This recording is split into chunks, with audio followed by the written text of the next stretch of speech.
Alright mga Kasiwa Nation, no, meron tayong malungkot at di magandang balita. Actually, muntikan niya nang kunin yung pangarap ko dahil gusto ko talaga makasali doon. At yung problema niya ay medyo malala.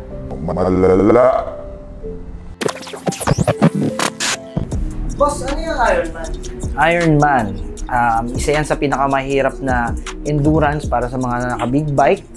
It's a 1,200 km North Loop dito sa Luzon area. At syempre, magmula pa naman noon, marami ng sikat at bigating pangalan sa motorcycle industry ang sumasali sa Ironman. Kaya ako ngayon, kailangan kong paghandaan dahil hindi biro ang ruta. Pwedeng may mangyari, pwedeng may maaksidente, pwedeng hindi ko matapos. Kaya gagawin natin yung MT-09. I-modify natin to according sa pangangailangan ko para sa biyahe. Bakit kailangan i-modify bago yung event? Bawat motor, merong mga kanya-kanyang gamit yan. Like for example, ang BMW GS is perfect para sa Ironman dahil all-terrain na bike yan. MT-09, hindi yan all-terrain na bike, isa yung street bike. So, kailangan ko siyang i-modify para makasabay siya doon sa mga terrain na dadaanan namin. Like for example, babiyahe kami ng 24 hours. So, gabi yun, madilim. Kailangan natin lagyan ng auxiliary light yung MT-09 natin. Marami pa tayong babaguhin at syempre yung mga gulong natin, kailangan natin para mas safe tayo at matapos natin ng maayos yung Ironman. Ano ba yung talagang kailangan i-modify? Gi-expect ako sa biyahe na to na magiging malamig, kaya iniisip ko maglagay ng handguard. Syempre sa long ride, ang MT-09 is walang windshield, so obviously kailangan natin maglagay ng windshield. Yung gulong natin, syempre hindi naman pwede stock tires para kung mag-all terrain tayo, baka magka-problema tayo. Syempre, yung mga auxiliary lights natin, kailangan natin i-improve. Lalagyan natin ng mga phone holders, lalagyan ng mga camera, GPS. Syempre, kung pwede lagyan ng bottle holder para wala nang hintuan, i-istruhin ko na lang yung soft drinks habang bumabiyahe tayo. Marami tayong gagawin sa MT-09. So alright mga Kasiwa Nation, dito tayo ng 01 Moto Parañaque at nandun pa rin, nag-assemble pa rin tayo ng ating MT-09 para sa labanan na parating ngayong Ironman. So ito na yung MT-09 natin.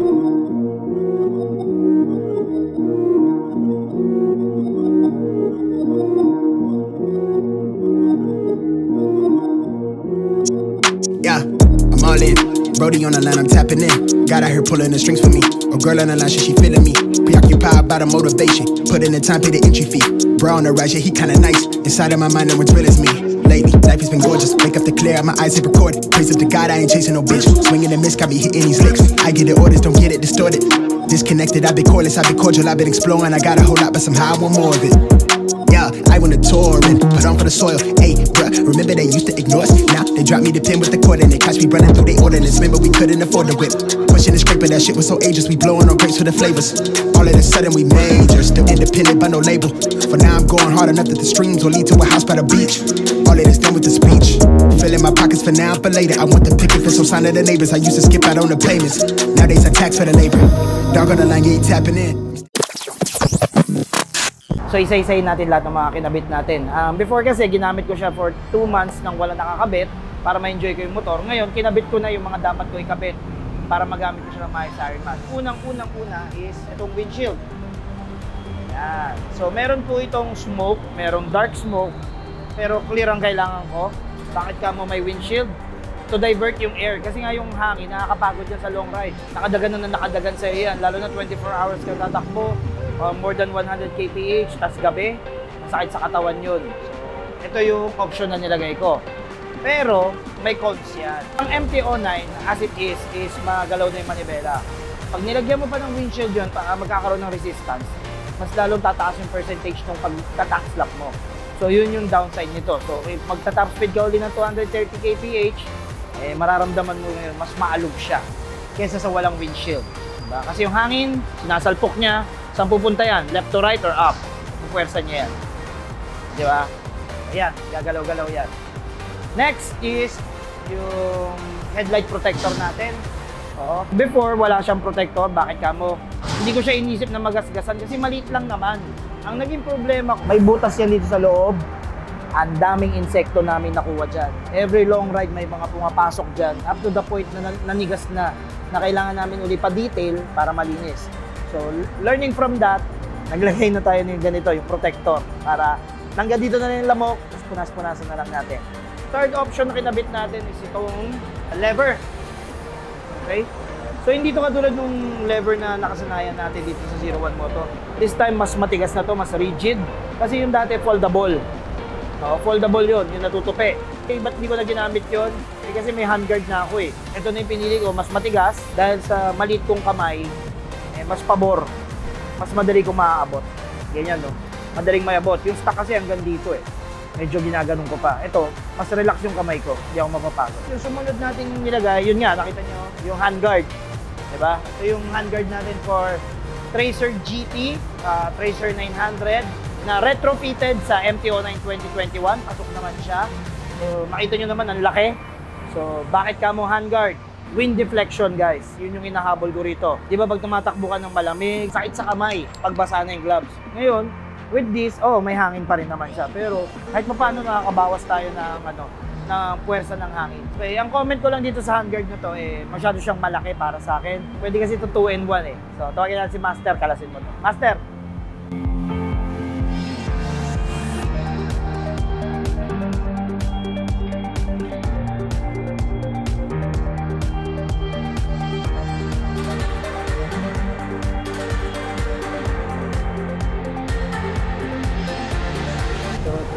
So, nakalas na ni Master mga K1 Nation. No? Tignan nyo yung handguard kung ano ginawa namin. Ito yung sa left side. 2-in-1. Nakakabit pa yung malaking shield. Ngayon, if gusto nyo ng mga minimalist style, ito. Pwede nyo tanggalin yung takip. Gagiging ganito yung itsura. So, alinsunod pa rin naman dun sa pinaka-initial look ng MT-09 natin na puro patusok. So, hindi naman nasira yung forma. Then, sumunod, yung stock kasing side mirror, ang laki. Masyadong mataas. So, ito pa rin yung paborito kong side mirror. Yung tinatawag nilang Ducati side mirror na Motaro brand na alloy and plastic na hindi nagbabibrate. Kasi yung iba na mabasag, nauubos, malalaglag. Gusto ko kasi yung view nito malapat. Dalawa pa sa front section natin. Dito naman tayo sa baba. Axle slider, yan. So, hindi ko nakakalimutan maglagay nito palagi. Lagi ako naglalagay niyan. Time and time again, ilang beses ko na pinaliwanag na pag sumemplang, at least hindi agad yung fork holders ang tatamaan, o kaya yung mga axle. Meron tayong axle slider kahit pa paano. Sumunod is ito naman, yung fork covers. Yan. So hindi naman ito masyado deal breaker, hindi naman ganun ka-importante to, pero nilalagay ko siya dyan para hindi masyado madumitig dito sa oil seal ng forks ko. Mag-endurance tayo, maraming element doon, ulan, tubig, putik, lahat, apoy na lang kulang. So syempre kahit pa paano, malinis-linis naman tayo. Meron tayo last, nakalimutan ito. Radiator guard. So hindi ko kinabit yung may mga malalaking logo. Ayoko nun. Masyado siyang ma-design para sa akin. So pinili ko yung generic. Ayan. Radiator guard. Bakit kamo? Kasi nga po, itong MT-09 natin, so pag kumain ng putik, nakita nyo naman hanggang dito yung dumi. Paano kung may bato yun? Diba? Since wala akong front fender extension, radiator guard na lang muna. So meron tayo dito crankcase cover. Ito, very unique yung design nito, kakaiba. Ngayon lang din ako nakita ng ganitong style ng crank cover. Very kakaiba talaga. Usually, yung mga crank cover nakikita ko is ganito. Yung plastic, yung mga GB Racing, yan. Pero dito sa MT-09 2021 natin, ganito yung design niya. Parang logo rin ng MT.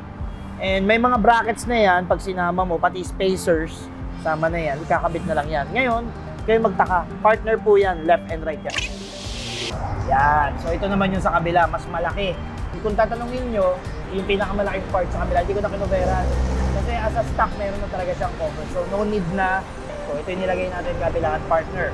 Pag nag-slide, ito muna, bago yung pinaka-crankcase natin. Speaking of protection, ito na, pinaka-importante, frame slider. Yan. So ito yung alloy type namin, tapos ito po yung steel brackets niya. Yan. So 2-point slider, bakit ka mo 2-point? Kasi dalawa po yung pinagkakabitan niya. Ito yung sa main frame. Yan, nakakabit dito yan. And sumunod, ito yung secondary naman niya. So 2-point slider. So kung mapapansin nyo, kakaiba rin yung design nito. Hindi ito yung typical na slider, yung bilog na nakasanayan natin. Kakaiba siya. Iba yung design nito para sa MT-09 ngayon, which is, natutuwa ako, napaka-unique niya.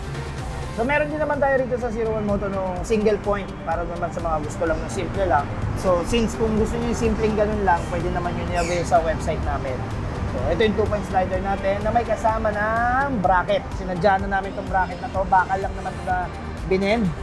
Kinabit namin itong Billing M5 natin. So, ito yung bago namin ilaw. Malakas yan. Mas malakas pa yan dito sa Billing Night Breaker na nakakabit dito sa unahan. Ayan. So, ang setup ko, bakit apat yung ilaw? Yung dalawa nakakabit sa headlight. So, yung dalawa nakakabit sa headlight, yun yung spot type namin. So, mas malayo yung nararating yan. Bakit ka mo sa headlight? Kasi nga yung headlight yung lumiliko eh. So, yun yung dapat mas malayo nararating. Ito naman nasa gilid namin, ito naman yung mga flood type namin. So, pakalat ang ilaw nito. So, kaya siya nasa motor mismo, ito yung stable lang, pinaka-stable na mounting, hindi gumagalaw to. So, yung flood ng ilaw natin, stable din talaga sa liwanag sa kalsada. So, yung spot, ito yung malayo, yan naman yung gumagalaw. So, maganda yung combination ng ilaw natin dito. Maliwanag to. Malayo at malapit ang kombinasyon natin. Ito naman yung switch na nilagay namin. Dual na yan. Ayan. So, papakita ko sa inyo paano ito umaandar mamayang gabi. Ano yung pinagkaiba nila. At yung technical specs, pasok natin.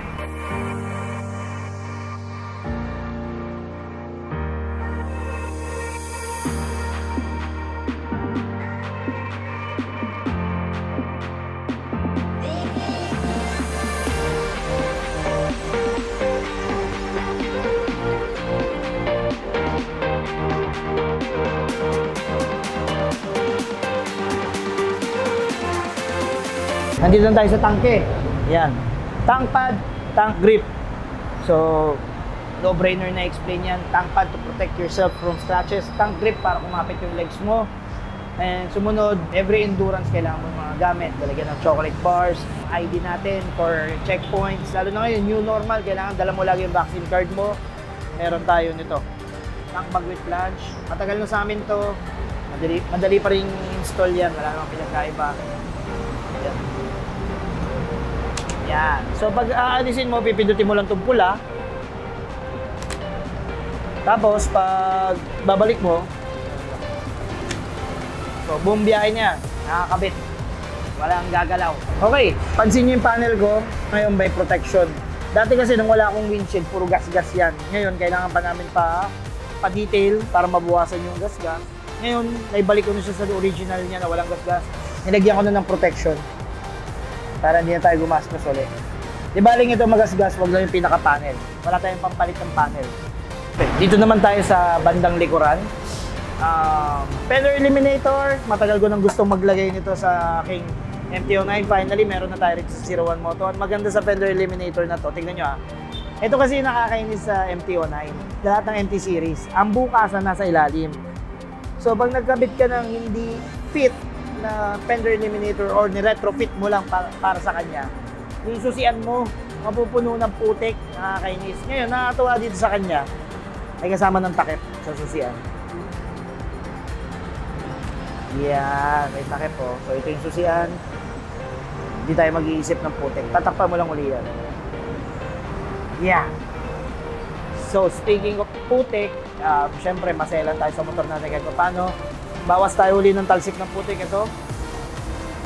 So basically, same lang din to sa mga mud flaps sa Aerox NMAX natin nilalagay. Kasi nga pumapasok yung putik sa loob, dumudumi. So naglagay din ako ng mud flap.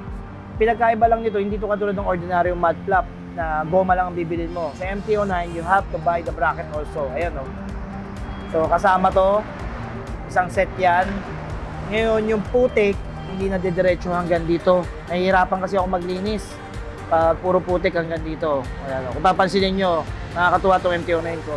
Walang kaputik-putik masyado. Konting dumi lang. Kasi pinapa-detail ko yan every now and then. So, naglagay na ako nito. Babiyahe tayo, 24 hours. Putik, dumi, lahat nandun. Kulang na lang apoy. So, at syempre, wag natin kalimutan ang nagmamahal sa atin. Mitas.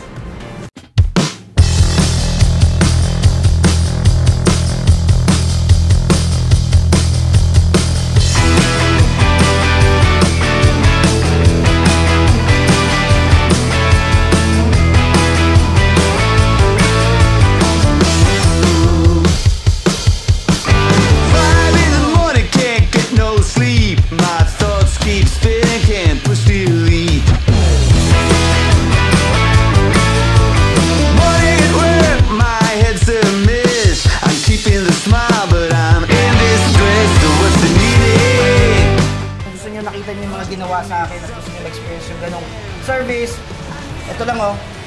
Hanapin nyo yan. Kung hindi kayo makontento, Google nyo. Marami kayong makikita niyan.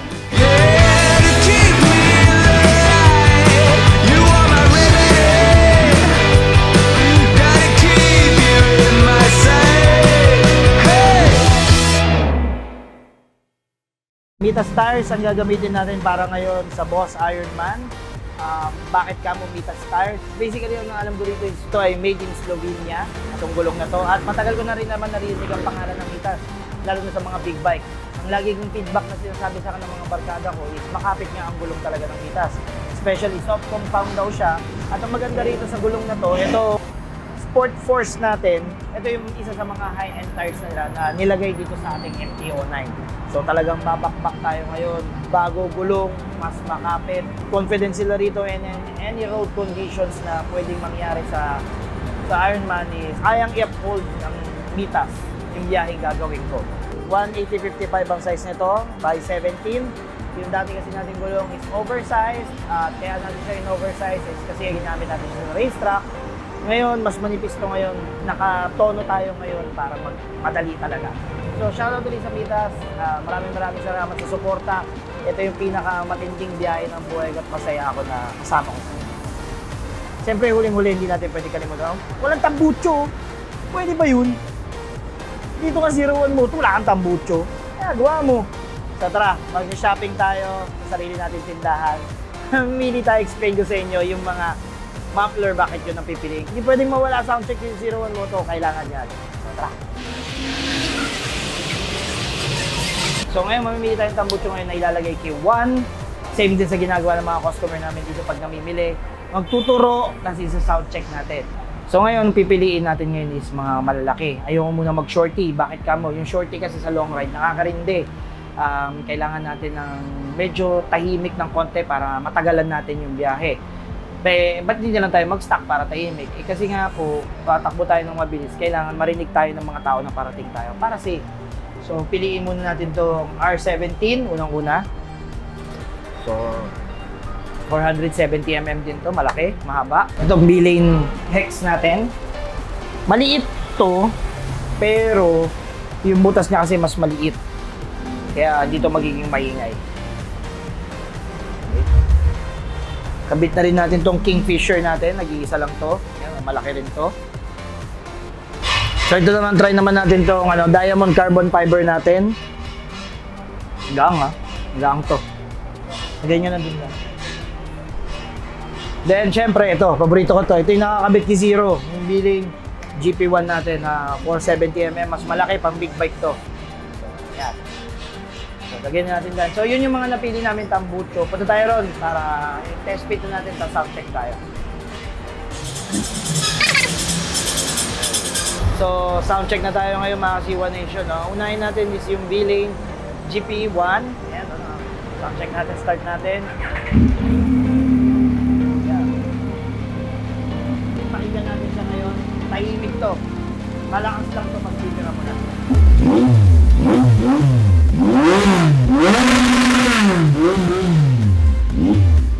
So yun, medyo tahimik dahil mas malaki yung baffle, mas nakokontrol yung sound. Palitan natin pa. So medyo mainit-init, palitan pa natin ito. So yung Kingfisher natin, isa sa pinakamahaba natin ngayon dito. Alright, ang haba nga, sobrang haba. Yan. So, yung minor, halos magkatunog, pero di natin malalaman pag ina-rev ko na.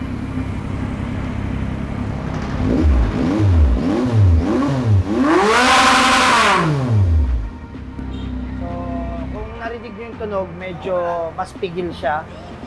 Nung nagli-limiter tayo, mas less yung bass, mas more yung growl ng makina. Unlike dun sa B-Lane GP1 natin, mas nangingibabaw yung bass. So, masyadong malaki. Galit na galit yung makina natin, wag to. Ito na muna ng carbon fiber natin na B-Lane. Ayan, napakagaang. Mas maliit yung circumference nito, mas pigil to for sure. Hindi siya ganun kahaba. Buhang type ko to hindi X-Edge.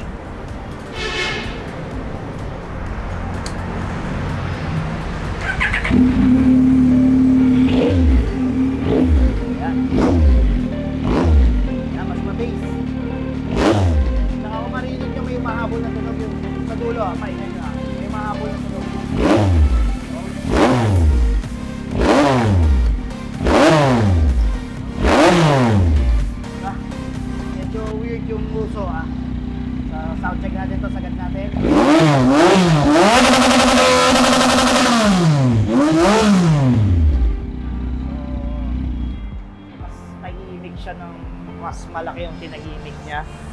Ang nagustuhan ko lang sa kanya, may weird na tunog, parang may humihigop. Dahil siguro yan, dito sa butas niya. Ayan o. Dahil dyan, kaya may parang higop na tunog. Tapos, next is yung hex natin. Sinabi kong maliit, pero yung uso, pigil.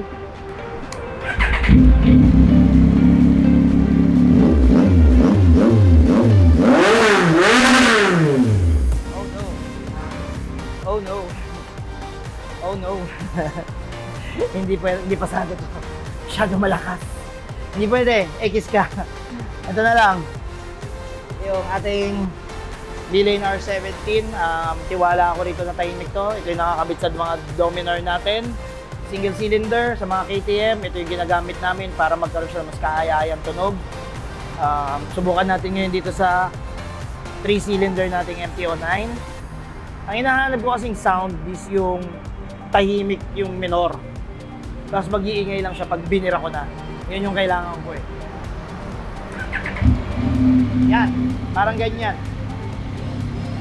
Ayan, tahimik lang yung minor niya mga Siwa Nation. No? Tahimik lang. Pero pag nag-ingay na tayo, mag-binira na natin.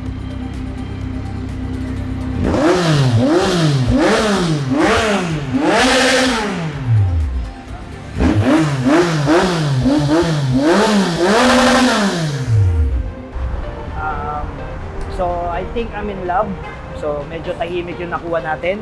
Ulitin natin para sure tayo ha. Pakinggan nyo maigi. Mas marinig nyo lang yung growl ng makina, not the bass itself, at walang punit sa dulo. Pakinggan nyo lang ulit ha.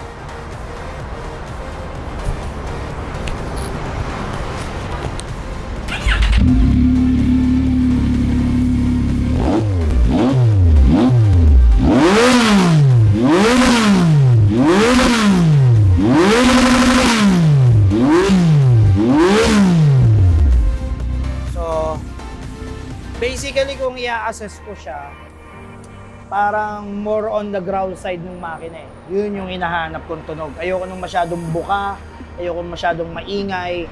Ito, pag bumulusok na to, dun to mag-iingay. Parang yung mga power pipe natin. Pag minor, tahimik. Pag bumira, malakas. Ito yung nagustuhan ko. Itong R17, ipapakabit na natin yung kay Master.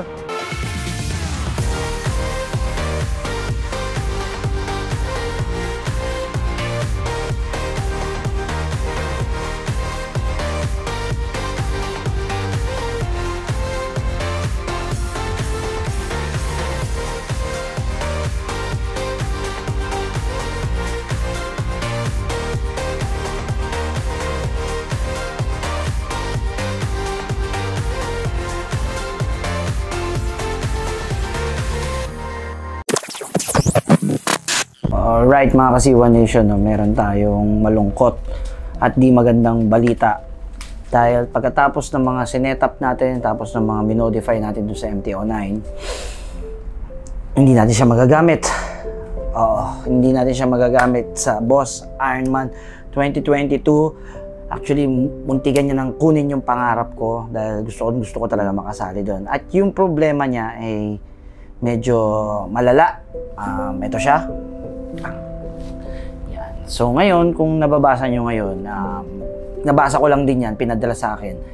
Ito yung nangyayari sa motor ni Kwekpet. Tama, bumayin ko ah. Oh. Hindi bumomba. Tama. Oh.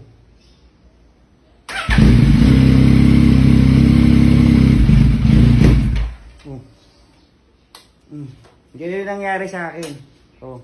So, yun yung nag-i-stall habang umaandar, which is problema yan. Paano nagko-corner ka, tapos pag throttle mo, biglang mamamatay or mawawala ng power or mag-ano yung makina, mabubulunan. So, ngayon, ginawa na naman ng paraan ng Yamaha yan. Meron na naman silang recall and update for the ECU. So, no need to worry. Ang problema ko, bitin na ako sa oras. Malapit na yung Boss Ironman. It takes time para magkaroon ng schedule sa dami na nagkaroon ng MT-09. Ini-schedule pa yan. Ang kinakaba ko, aabot kaya ako para sa Boss Ironman. So, for now, wala pa ako nakakausap tungkol dyan. Bukas, pupunta tayo ng Rev Zone. Wala eh, bad news.